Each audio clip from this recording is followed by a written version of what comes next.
Et en Espagne, c'est la crise qui a fait descendre les habitants dans la rue pendant des mois, vous vous souvenez. Aujourd'hui, le taux de chômage avoisine les 30%. Il faut bien tenter de s'en sortir ailleurs. Pendant des années, les Marocains venaient chercher du travail en Espagne. Aujourd'hui, la tendance s'inverse. Ce sont les Espagnols qui émigrent de l'autre côté de la Méditerranée. Et ils sont 4 fois plus nombreux qu'il y a 10 ans.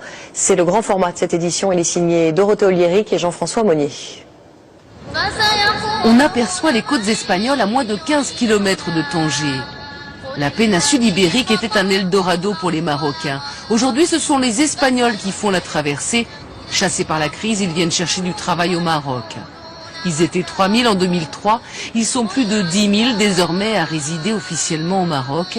Mais en réalité, ils seraient plusieurs dizaines de milliers à vivre dans le royaume chérifien. Sur les chantiers de construction de Tanger, un peu partout, on voit à l'œuvre des ouvriers, des peintres, des maçons espagnols.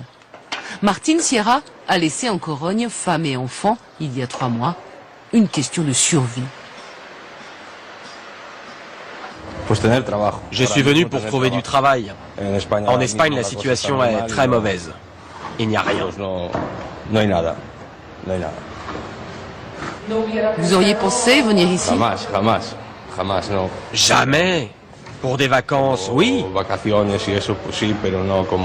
Mais pas pour du travail.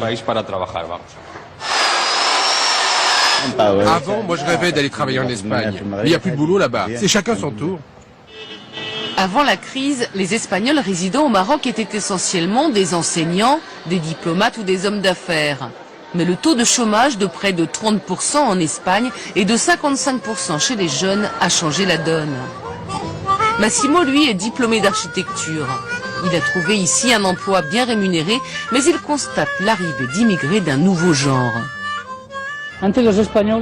Avant, les Espagnols arrivaient ici en terrain conquis. Ils étaient convaincus qu'ils pouvaient s'acheter le Maroc. Et maintenant, ils viennent ici pour demander de l'aide et acceptent de travailler pour le même salaire que les Marocains. À 1 heure de route de Tanger, la ville de Tétouan. L'été, la région est prise d'assaut par les touristes. Mais pour l'heure, la station balnéaire de Martil est juste balayée par les vents. C'est cette petite bourgade qu'a choisi Salvador. Ce ferronnier espagnol a passé ses dernières années à Malaga sans l'ombre d'un job. Il lui reste une dizaine d'années avant l'âge de la retraite. Rester en Espagne pour vivre chez mes parents comme quand j'étais enfant? C'est impossible. Là-bas, il n'y a rien. Mais ici, il y a du travail. Et j'adore. Et pourtant, ce n'est pas facile de tout recommencer.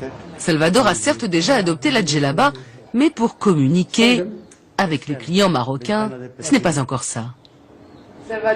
C'est compliqué la barrière de la langue. Oui, ça c'est un peu mon petit problème. Mais petit à petit, on va y arriver. L'église, c'est le point de ralliement de tous les Espagnols. Chaque semaine, ils parlent ici du pays. Ils s'entraident aussi, donnant aux nouveaux arrivants les bons plans.